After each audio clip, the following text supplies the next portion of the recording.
Hi, my name is Reagan Emmerling, and I am one of the candidates interviewing for your marketing, education, and outreach coordinator position on the 31st. And I've made this presentation just to give you somewhat of an overview of my experience and to discuss some of the campaigns I've worked on and some of how I've measured success within those campaigns in the past.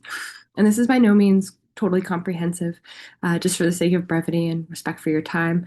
But I thought this would be a great way to just have a starting point on our conversation on the 31st. So I'll jump right in. There we go. My most major marketing experience, I was the lead copywriter for several years at a company called Marks Education. I was actually the founding member of our marketing team. So I started there on a contract to help support students in their process of applying to elite colleges to secure test prep. And towards the end of that contract, I pitched a comprehensive marketing plan, and it was actually a huge success. The plan initially centered on a weekly blog, a monthly newsletter, and 2 to 3 social media posts per week. And those would range from posts sharing important updates and deadlines, meet the team kind of centered content, and post just advertising the weekly vlogs that I wrote, services, helpful tips. And I managed that for about 2.5 years. And though it started there, it turned very quickly into so much more. The blog initiative was incredibly successful. I was able to bring in over 5,000 additional website views per quarter.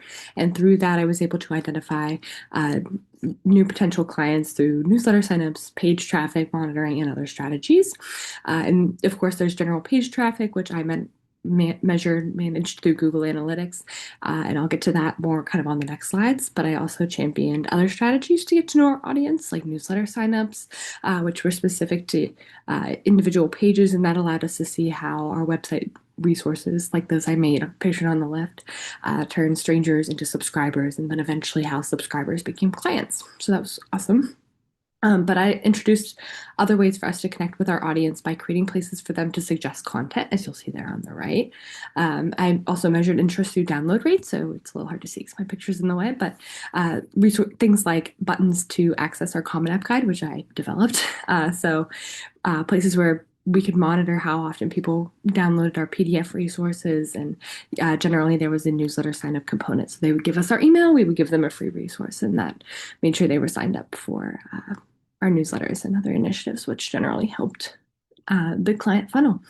But I also measured success by measuring the efficacy of pages leading to formal inquiries or enrollments. And I would, as they were more successful, I would create more pages like it or on topics like it.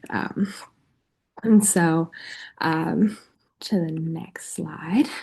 This gets a little bit more into the Google Analytics, even though these are some Facebook ads I created. But to jump back to the Google Ads campaign a little first, they're very targeted understanding of our clients. I led initiatives to invest in specific search terms of what we thought people were likely to search for, or we knew were likely to search for to land on our website, and we paid Google to suggest that page over others. So, for example, we targeted terms like tutoring companies in the DC area, or college help to top colleges, or college essay help to top colleges, or physics help, things like that. And Facebook ads worked in a very similar way in that you're paying to have a specific piece of content pushed to a specific audience, but they're a little more determined by location, age, gender, factors like that. But you'll actually notice in that graph on the top left, you'll notice a spike, and that was actually the result of a Facebook ad campaign aimed towards directing people to our website. And you'll notice those smaller graphs under it, that's where I would kind of analyze the traffic from Google Analytics. So what those mean, organic search, you'll see at the top, that means someone types something into Google, and that's very different from them typing in Marks Education specifically. So organic traffic means they typed in something to the search bar like, what test should my child take to get into college? ACT or SAT or AP physics tests and test tips. And we were one of the results that popped up, and they clicked on us. So that's what organic search means. Direct means that they typed they typed in Mark's Education in a direct way. So they knew to search for us and clicked on the content. And so, that tells us people who might anticipate that we have the answer through our content, or they're looking to enroll in services, or that they've heard of us in some way and they're looking to follow up. And then below that, organic social means that they came to our website through a social media link or they came directly after leaving the platform. That can be a little sticky to measure sometimes just because different pieces of technology can register that kind of movement differently. But generally, there we go. And referral under that means that someone might have shared our website through an email link, a QR code, a text message, and someone accessed it directly that way. Here are some examples of social media images that I made. Here are four on the left, but I've made hundreds. These are just the tip of the iceberg. I'll move my picture here because what's really important is the graphs on the right. So early on, I knew it was very important to try different kinds of posts to learn more about our audience. And so, these are not necessarily the examples, so I should have made them be that. They're not necessarily categorized. But these images on the right show the page traffic to our LinkedIn specifically over the course of a month within my testing these three structured categories of posts. So I tested each type of post at different times of day, different days of the week, and also over a period of months. It was not just this month specifically, it was also over different platforms, not just LinkedIn, but for the purpose of this presentation, we're going to look at the data from LinkedIn. And this is also to clarify too, this was different than people who saw our post and were just looking at the post itself. These are people who might have seen the post and took a step further and went to, the Marks Education LinkedIn's page specifically. It might have been people who were specifically, typing in the search bar Marks Education because they heard of us and they're looking to check us out, things like that. So these are people who took that extra step of interest. And so you can see kind of the result of different posts throughout the month on LinkedIn. But the middle graph is, I think, was the most useful to us at the time, especially in establishing who our market was. And that's why I included it.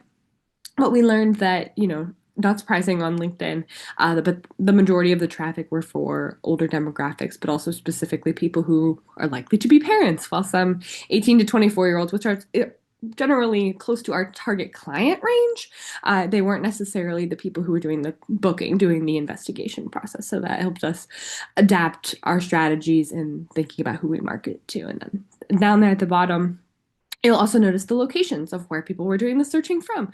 And so I worked remote at this company, but they were both based in the DC area. So we were checking to see if our efforts were effective at reaching our local market. And yes, I'll tell you just that they are. Those were cities very local to us and where our clients usually came from. But it also gave us some intel on places to look into in the future as far as marketing our online classes or workshops we had or different conferences or talks. So that was useful even then. Oops, I thought I could just click. There we go. Next, here's two flyers I developed. They're very, but what I'm most impressed with in terms of the print strategies or the print marketing materials that I've developed are the tracking metrics I developed on the brochures and postcards that I made. So first and foremost, the QR code. The QR code actually goes to a duplicate of the contact page. If it were just the standard contact page, we wouldn't have been able to actually track what percentage of recipients of the postcard or of the brochure actually used the QR code, used the physical item to get there. And because it was a duplicate, that's how we were able to measure ROI as opposed to just hoping and guessing that they worked. And so that was great. And one thing we did to take that a step farther between the brochures and the postcard was also adding a referral code. So not everyone uses QR codes for a variety of reasons. Some people don't like them, some people don't know how. Some people just prefer to take out their phone and type in the company name into Safari. And so when that's the case, while it's great, we do receive a spike in traffic. It's hard to know exactly what caused that and therefore measure the efficacy of any one individual strategy. So one thing I suggested to try and catch a little bit more of that, obviously it's not perfect, was to have a referral code. So even though it's a little further down the line because the referral code needed to be put in at a point where they're interested in services where they're reaching out, so they'd already taken that extra step. It was a great way for us to catch more people who don't necessarily use the QR code, and therefore more accurately gauge how often certain materials are used. But there were also other strategies. Of course, none of them are perfect, but we could also do things like we would track when the postcards or a specific item would arrive, and we could measure changes in website spikes in participation on those particular days. So that's one strategy we would use and that I implemented to track print marketing efforts. And next, it's a little marketing adjacent, but a little closer to the programming side. So these next two slides are just two examples of workshop presentations that I developed. So this one was one I led about our personal statement workbook, which I also developed. This was meant for students before they started writing their college essay to help sort their content in the different kinds of essays they wrote. And so that was often something students struggled with, was coming up with ideas. So I developed this workshop around it and led it, gave the presentation and developed the content within it. And this was actually a presentation that I made for a colleague of mine who she gave this talk at local civic centers, local libraries, local schools, and cultural centers about the college application timeline. So I worked closely with her to talk about what she needed for her presentation, so I could create a design that looked nice but also suited her purposes. And then finally, on to Innovate for Me. And I won't spend too much time on Innovate for Me just because I don't have as many examples to share. They're a little further back in my marketing career, and I definitely the examples I previously just shared are the most recent, I think, therefore the most reflective of my ability. But I'm happy to share if you want. Just know that my Marks education work is much more relevant to what I've more recently done. I've taken lots of trainings. I've learned a lot. I've just improved over time. But these experiences were really instrumental in helping build my marketing foundation and helping me learn more about Maine's economy, the industry in general. So to talk a little bit about each, Coffee Hound Coffee Co. specifically, I interned with them I performed an SEO audit on their website, and I was able to go in and individually improve their different products to be more search engine compliant. So they're more likely to come up when people are searching craft coffees or specific Maine roasts and things like that. I would also create different newsletter marketing campaigns to give out coupon codes and other, advertised events. At the time, they were introducing a new nitro brew can, and so it was a lot of marketing towards that. But that was a great experience. Androscoggin Bank, I interned with them. I worked with the team to develop profiles about different B Corp sustainable companies within Maine. So we got to interview them, research lots about them, and create profiles that the Androscoggin Bank was able to use in different outreach initiatives and through their sustainable Maine page. Um, with Move Free Running Co., they were running a apparel company, and so I helped with a migration from WordPress to Shopify. They switched website platforms just for ease of sale, and I was able to take part in that, but also develop a social media campaign to advertise their Acadia running retreats. So to do that, I used not only great imagery, but also social media search and optimization strategy. So things I thought people would be searching that would lead to, you know, the right audience finding this content. So things like unique vacation ideas in Maine, ways to experience Acadia, ways to make friends, things like that. And we were able to get them a wait list. So that was exciting. I also worked with a company called Lickety Split Treats, now called Lickety Paws.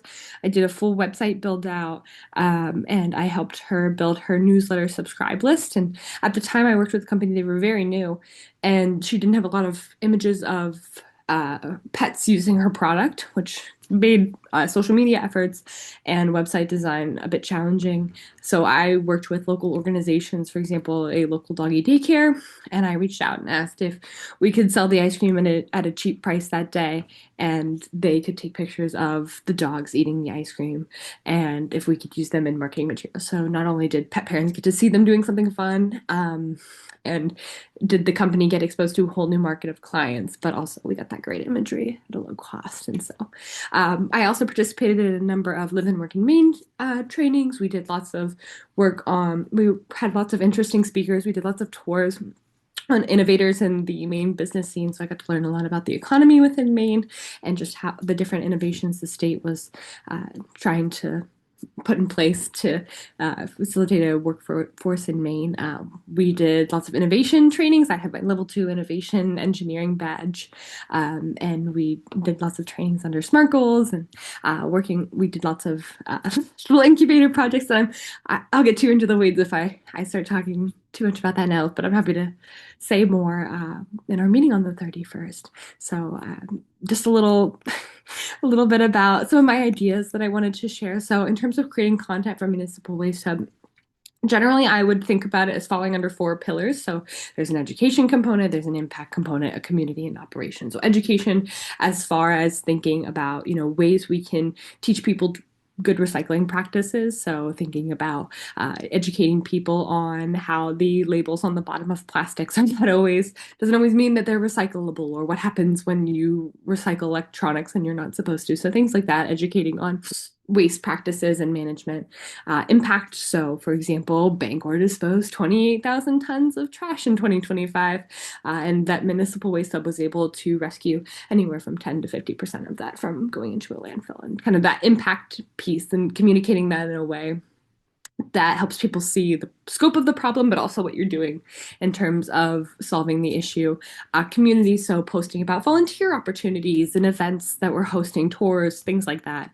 And then operations. So I think in our modern age, there's this tendency for people to throw away their trash and think that's it, that's all there is to it. So I think having, oh, this is Gary. Gary runs our AI trash scanner and our trash plant, and kind of learning about not just the equipment that makes what you do possible, but also the people and the training aspects there. And then as far as how that breaks down per, season, thinking about how different times of year and different needs for sustainability issues play into what kind of content our educational content, and how that would all circle around. So for example, so in thinking about how in December and January, sustainable gift wrap options, this electronics disposal, is this might be a time where people are starting to get new. So what do you do with the old? And things like cardboard breaking down, spring cleaning, Earth Day in March and April, and things related to tourism waste and the environmental impact of camping waste, as I know, things like waste on Everest, and but more local issues as far as our access to the national park and things like that. And looking into September and October, kind of that leaf and brush cleanup element and the environment within that. And of course, that's just jumping off point. But in terms of measuring impact, some of the ways that I would do this as far as Municipal Waste Hub goes is recording things like comments, like shares, saves, views. That's those standard metrics of social media and website impact, but also kind of looking at website pathing, like how often are people going from the what you do page to inquiries about service. So thinking about how we can facilitate more of that growth, but also thinking about important paths to monitor in terms of that. And then as far as resource utilization goes, so tour signups, event registrations, volunteer participation, that's some of the ways we can measure the efficacy of our outreach efforts. And then sort of like earlier, how often people download our resources, our worksheets on sustainability, or our events calendars, things like that. And then just some ideas of some events that I had, and just some, jumping off point, of course. I've kind of segmented them into three sections here. So students K through 8. So this might mean library reading events and sustainability crafts. That might also mean science experiments. So for example, thinking about the great garbage patches throughout the ocean, we could partner with the Maine Discovery Museum, for example, or other water conservation groups in the local areas. I know we have plenty with the university and Husson and the Humane so nearby, and thinking about how current patterns form those kinds of trash mountains, and thinking about what we can do on land now to make that not happen. It's also developmentally appropriate. And things like that, presentations, recycling, trash murals, and community spaces, art contests for sustainable, reused, recycled art. And then thinking about young adults, so ninth grade to 12th grade and college age. So I took a volunteer management course. I'm almost done with my level 2 certification. And one thing it really drove home is that when you're managing volunteers and thinking about them, you want to make sure you're giving things that are useful to them, and relevant to their different age groups. So as far as the young adults go, thinking about how we could step in for things like, oh, NHS volunteer hours are due in a month. Here are some opportunities we have to clean up trash, to participate in various sustainable initiatives throughout the community, different badges that they can put on their resumes, but also reaching out to local high school clubs, local college clubs for things like journalism, robotics, science, etc., so that they can, maybe for the specific journalism example, like reaching out to local high schools and asking their journalism clubs to write articles about specific machinery for specific initiatives. So we get that free advertising, and they have things for their portfolio. And then as far as adults go, repair workshops, so partnering with local organizations to teach adults how to fix buttons, how electronics are recovered. Um, And while I would say that's all I have, that's not all I have. There's plenty that more that I have to talk about throughout our meeting, and I'm really looking forward to our time on the 31st. Um, yeah, that's me in a nutshell. Of course, there's more to discuss, and I look forward to discussing, but I thank you for your time and consideration, and I hope you have a great day.